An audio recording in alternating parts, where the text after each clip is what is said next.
Ils sont d'abord parents d'élèves et d'étudiants avant d'être des enseignants.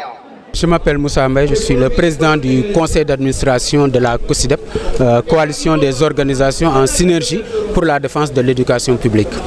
Pouvez-vous revenir sur l'objet de cette manifestation?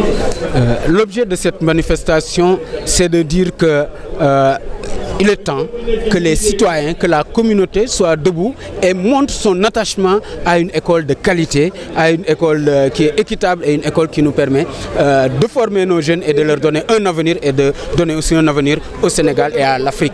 Et pour cela, c'est de dire que ça suffit. Nous en avons assez. Il est temps d'arrêter cette opposition, ces querelles, ces jeux d'acteurs entre le gouvernement et les syndicats qui ne finit pas depuis plusieurs années. Que depuis plusieurs années, nous soyons là à toujours faire des efforts de médiation, dépenser beaucoup d'efforts d'énergie pour sauver l'année. Il est temps que l'on sauve l'école, que l'on sauve le Sénégal, parce que si nous ne faisons pas attention, notre système éducatif et de formation va à volo, va par terre.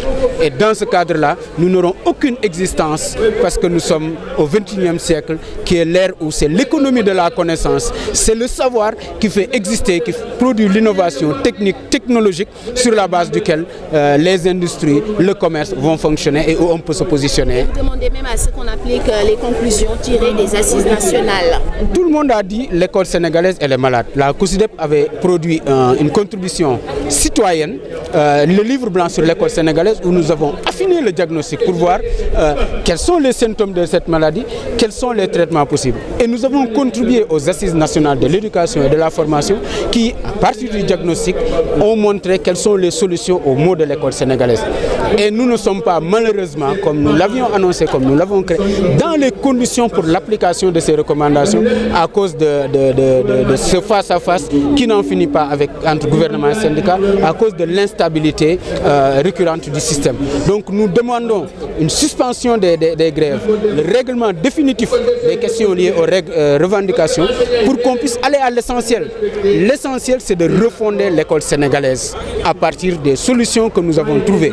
Nous ne voulons plus, comme au niveau des états généraux de l'éducation et de la formation, des solutions géniales qui sont mises dans des tiroirs que d'autres pays vont venir pour régler leurs problèmes, prendre au Sénégal. Et nous interpellons le gouvernement notamment de créer les conditions par la mise en place du comité de suivi multi-acteurs et participatif pour la mise en œuvre des recommandations des assises nationales de l'éducation et de la formation. La même chose pour les résultats de la concertation nationale sur l'enseignement supérieur.